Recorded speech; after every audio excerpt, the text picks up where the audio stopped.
Este hombre golpeaba tan fuerte que muchos pensaban que tenía los huesos de acero. Rompió costillas, mandíbulas y carreras. Su nombre, Sonny Liston, el boxeador que ni Mike Tyson habría querido enfrentar. Antes de que el boxeo fuera un show de luces en Las Vegas, antes de que existieran los contratos multimillonarios, hubo un hombre que no peleaba por fama, ni por títulos. Peleaba por venganza, por puro odio. Sonny Liston no boxeaba, castigaba a sus rivales, a sus entrenadores, a la vida. Ganó 50 peleas, 39 por nocaut. Solo perdió una vez sin sospechas. Fue campeón mundial de los pesos pesados. Pero eso no es lo más brutal. Lo más brutal es cómo llegó hasta ahí. Trabajando como esclavo desde los 8 años, encerrado en prisión, y entrenando como un psicópata en silencio absoluto, mirando a todos como si los fuera a matar. Su jab era tan fuerte, que los expertos decían que no era un jab, era un cruzado disfrazado. Cuando lo lanzaba, hombres adultos salían volando como si los empujara una pared invisible. Y si eso no te parece increíble, escucha esto. Nadie conocía su edad real, ni siquiera él. Se decía que podía tener 22 o 40 años cuando fue campeón. Era un fantasma, un monstruo sin pasado claro. Nació entre 1928 y 1932. Ni su madre recordaba el año exacto. Fue uno de 25 hermanos. Su padre lo golpeaba con palos y correas. Trabajaba en los campos de algodón desde el amanecer hasta la noche. No hacía ejercicio. No necesitaba gimnasio.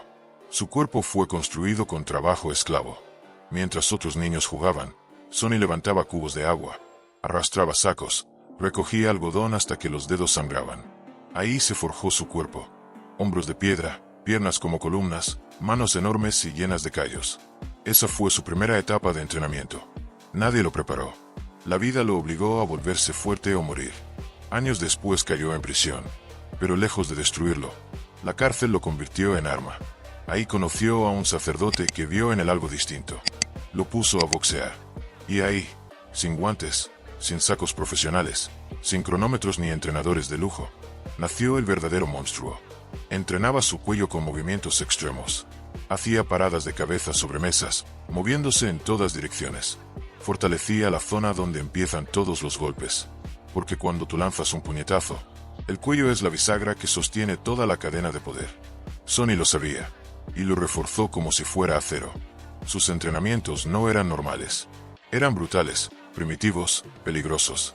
Golpeaba sacos improvisados llenos de trapos mojados, a veces piedras, lo que hubiera.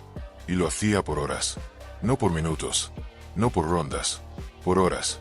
Y lo hacía solo, en silencio, sin música, sin hablar, solo con la mirada fija, con una concentración que asustaba a cualquiera que lo viera. Los periodistas que visitaban la prisión salían diciendo que habían presenciado algo inhumano. Una especie de demonio entrenando dentro de un cuerpo humano. Su jab se volvió su firma.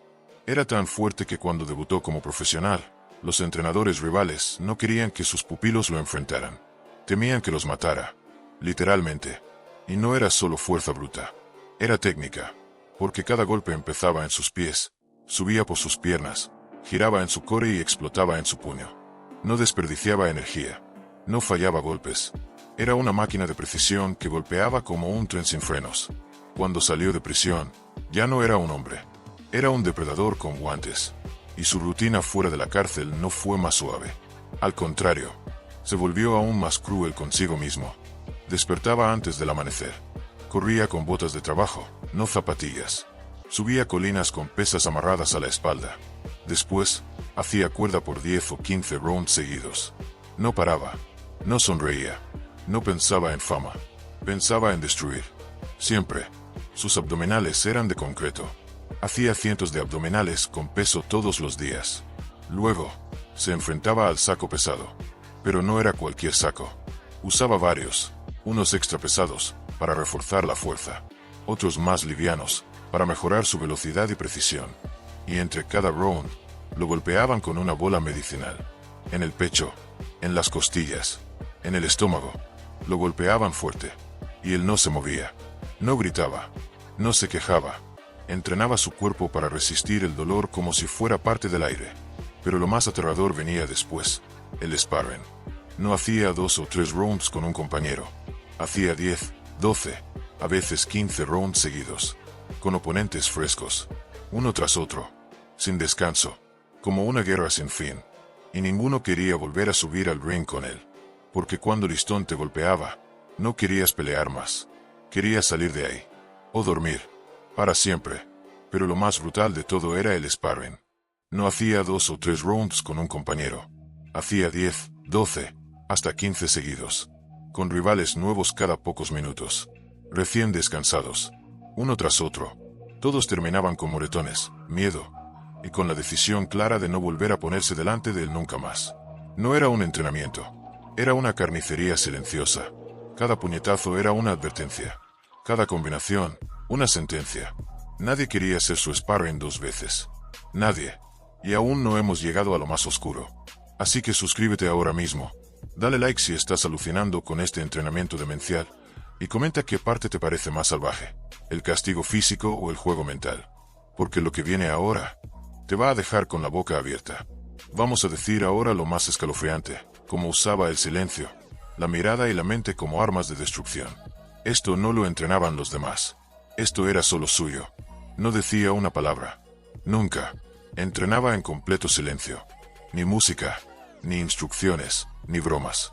Solo el sonido seco de sus golpes reventando el saco. Y una mirada fija que helaba la sangre. Los que lo vieron entrenar dicen que había algo inhumano en él. Algo que no podías explicar, pero sí sentir. Como si estuvieras viendo a un asesino entrenarse para su próxima víctima. Y lo peor era que su víctima podrías ser tú. Mientras otros peleadores entrenaban con ruido, con ambiente, con distracción, Liston lo hacía en silencio absoluto, porque entendía que la mente de su rival debía romperse antes del primer golpe. Todo estaba calculado. Su respiración, su mirada, su presencia. Cuando alguien entraba al gimnasio y veía a Liston entrenar, no pensaban que disciplinado. Pensaban, ¿cómo salgo de aquí sin que me vea? Y no es una metáfora. Hay reportes de periodistas que abandonaban la sala de entrenamiento antes de terminar la sesión. No soportaban la tensión. Liston los miraba fijo, sin parpadear, sin sonreír, como si supiera lo que pensaban, como si ya los hubiera golpeado en su mente. Y eso no era casualidad. Él entrenaba eso, practicaba su mirada, se colocaba frente al espejo durante minutos, incluso con peso sobre los hombros, y aguantaba el contacto visual con su propio reflejo sin pestañear. No entrenaba para verse duro, entrenaba para ser la amenaza más silenciosa del deporte. Estaba tan obsesionado con el dominio mental que obligaba a sus sparrings a entrenar en completo silencio con él. Si alguien hablaba, si hacía un ruido innecesario, paraba el entrenamiento. Lo miraba. No decía nada. Solo miraba. Y ese silencio pesaba más que cualquier grito. Visualizaba cada golpe, cada caída, cada expresión de miedo de sus rivales. Se sentaba solo, en una esquina del gimnasio, y durante media hora no se movía. Solo cerraba los ojos y repetía mentalmente cómo destruiría a su próximo oponente, como un depredador planificando su ataque. Y cuando se levantaba, no parecía que salía de un descanso. Parecía que venía de una ejecución mental. Entrenó tanto su mente como su cuerpo, pero no de forma positiva. No usaba afirmaciones ni pensaba en grandeza. No, pensaba en odio. Pensaba en dolor. Pensaba en todo lo que le habían quitado. Y usaba eso como combustible. ¿Te imaginas eso? Un tipo que no peleaba por gloria, ni por dinero, sino porque estaba en guerra con el mundo. Mientras sus rivales tenían entrenadores con pizarras y estrategias, él entrenaba como si cada combate fuera su última noche viva. Y su única misión era llevarse al otro al infierno con él. Y hay más. Tenía un truco psicológico que nadie conocía fuera de su círculo.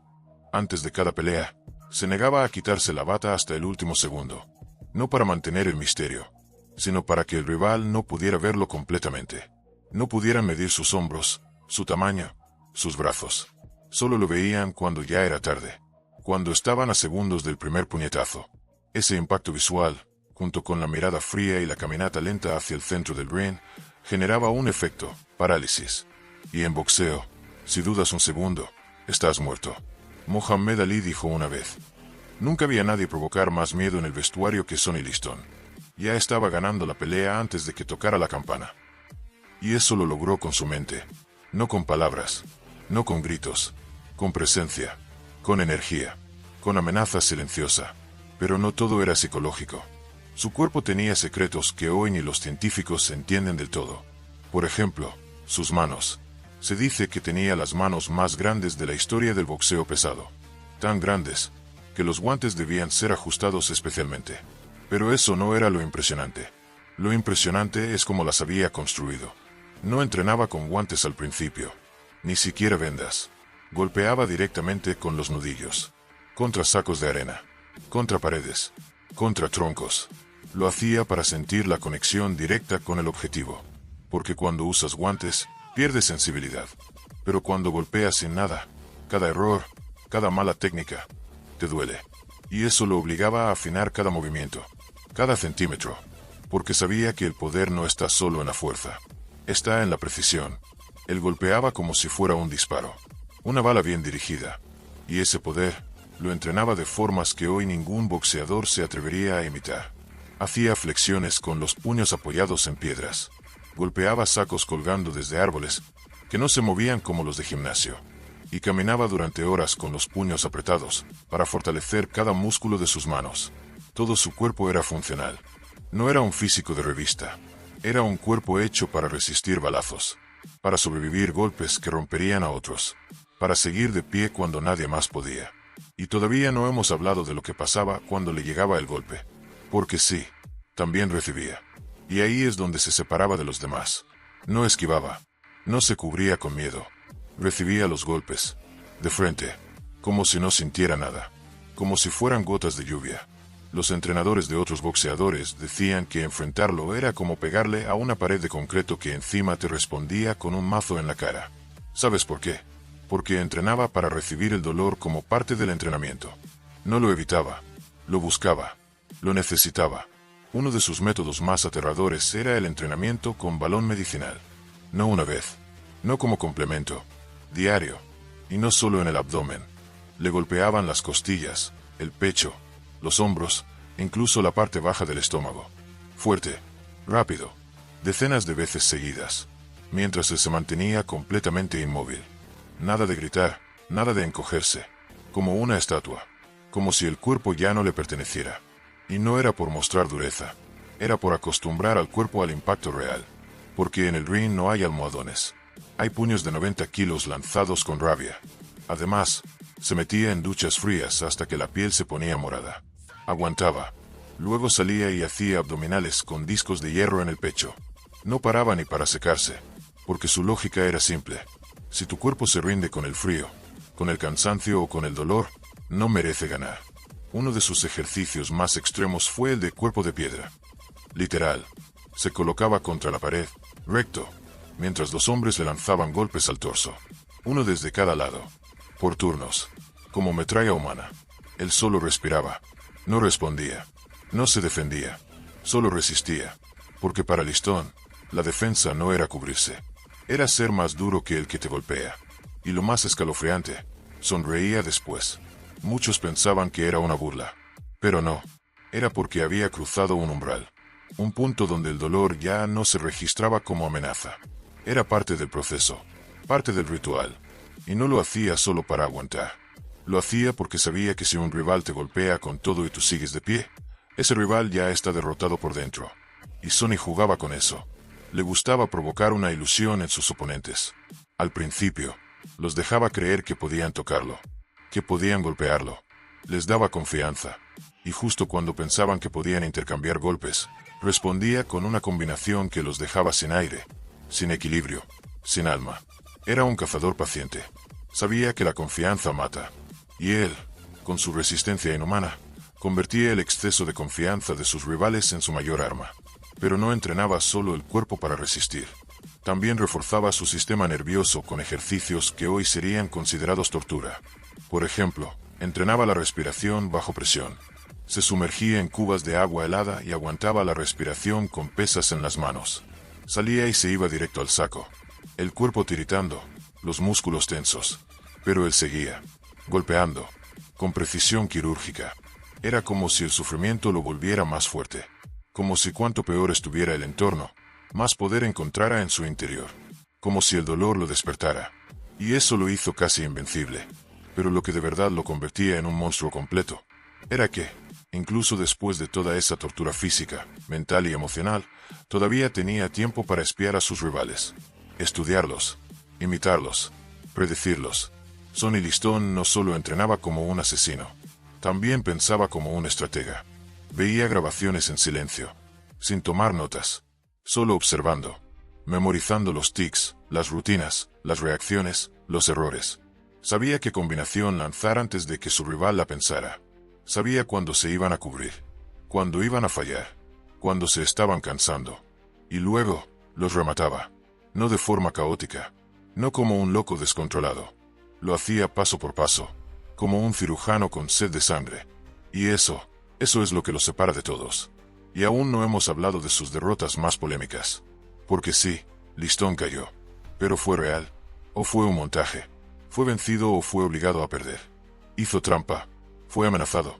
Ahora, vamos a entrar en las teorías más oscuras que rodean su caída, su posible conexión con la mafia, y los secretos que podrían cambiar todo lo que crees saber sobre Sonny Liston. Dicen que se vendió, que se dejó caer, que no fue un knockout, fue una orden.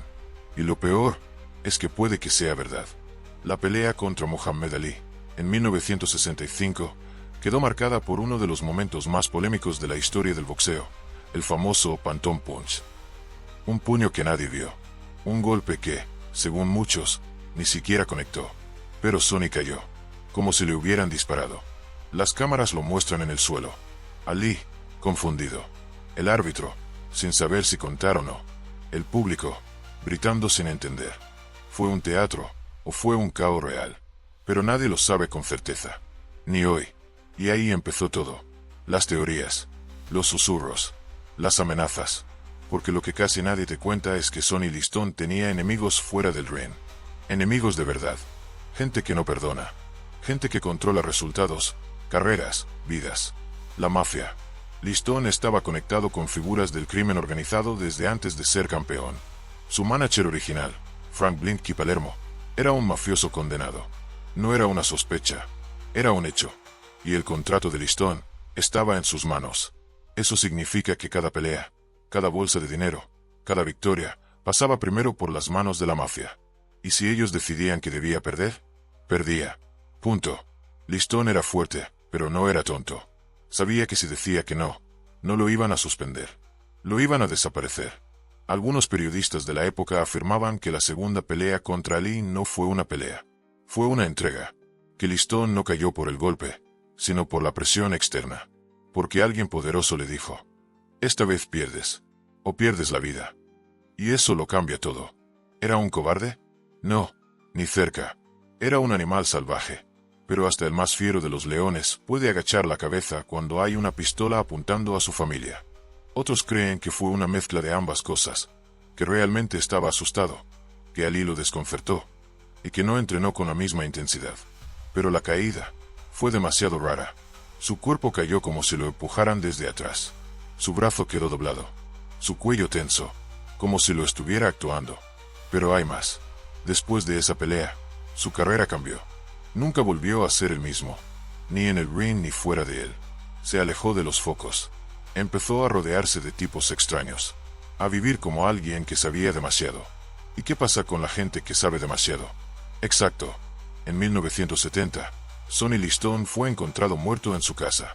Solo, en su baño. Oficialmente, fue una sobredosis de heroína. Pero aquí viene el dato que nadie quiere discutir. Liston le tenía fobia a las agujas. Era conocido. Incluso sus entrenadores y médicos lo decían. No se dejaba pinchar ni para análisis. Evitaba cualquier tratamiento con jeringas. Entonces, ¿cómo se inyectó heroína voluntariamente? La teoría más fuerte es esta. No se la inyectó. Se la inyectaron. Porque Liston había empezado a hablar.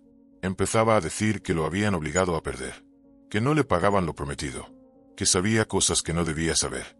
Y justo cuando empieza a incomodar, aparece muerto. Solo. Sin testigos. ¿Te suena a coincidencia? A nadie le suena así. Incluso su esposa dijo que algo no cuadraba. Que Sonny no era adicto. Que no consumía heroína.